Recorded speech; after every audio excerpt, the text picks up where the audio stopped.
Okay, Reggie. I think they got to see the picture of chapter 16, so now they'll be ready to get started.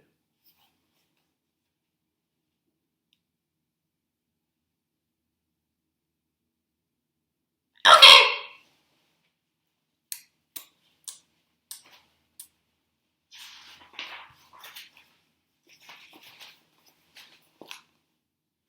All right, ready? Bryce, said the old woman, get away from that rabbit. I ain't paying you to stand there and stare. Yes, ma'am, said Bryce. He wiped his nose with the back of his hand and continued to look up at Edward. The boy's eyes were brown with flecks of gold shining in them. Hey, he whispered to Edward. A crow settled on Edward's head, and the boy flapped his arms and shouted, Go on, get! And the bird spread his wings and flew away. Bryce! Shouted the old woman. Reggie. Thank you, Reggie.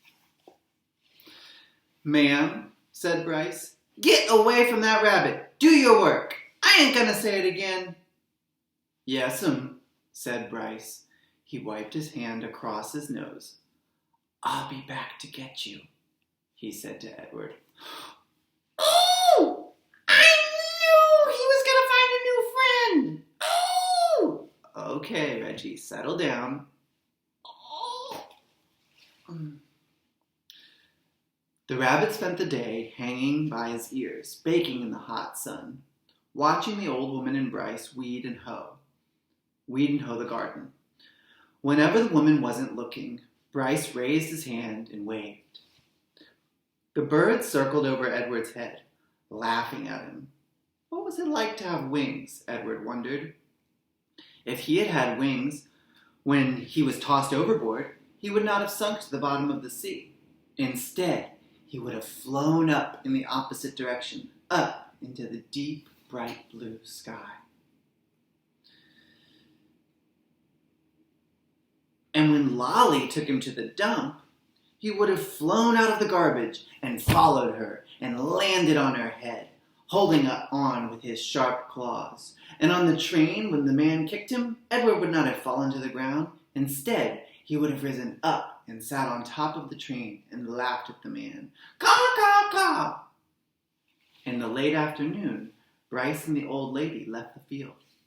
Bryce winked at Edward as he walked past him. One of the crows lighted on Edward's shoulder and tapped his beak against Edward's china face, reminding the rabbit with each tap that he had no wings, that not only could he not fly, he could not move on his own at all, in any way. Dusk descended over the field, and then came true dark. A whippoorwill sang out over and over again, Whippoorwill! Whippoorwill! Yes, Reggie? What's a whippoorwill? Good question, Reggie. Can you infer, that means make a good guess about what a whippoorwill might be based on what you heard? Well... Yes? Can you read it again? Sure.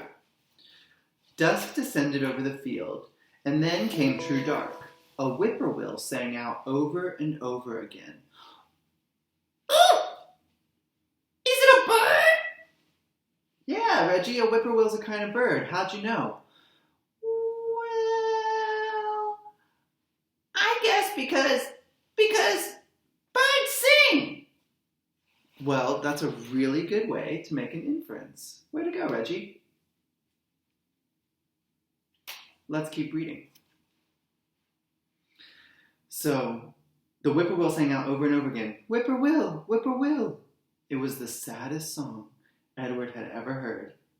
And then came another song, the hum of a harmonica. Bryce stepped out of the shadows.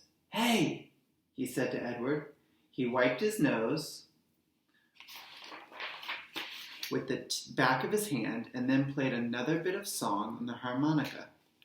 I bet you didn't think I'd come back, but here I am. I come to save you. Too late, thought Edward, as Bryce climbed the pole and worked at the wires that were tied around his wrists. I'm nothing but a hollow rabbit. Too late, thought Edward, as Bryce pulled the nails out of his ears. I am only a doll made of china. But when the last nail was out and he fell forward into Bryce's arms, the rabbit felt a rush of relief, followed by a feeling of joy. Perhaps, he thought, it is not too late after all for me to be saved. Aww. I like when Edward finds new friends. Me too, Reggie. Let's see how it goes with Bryce.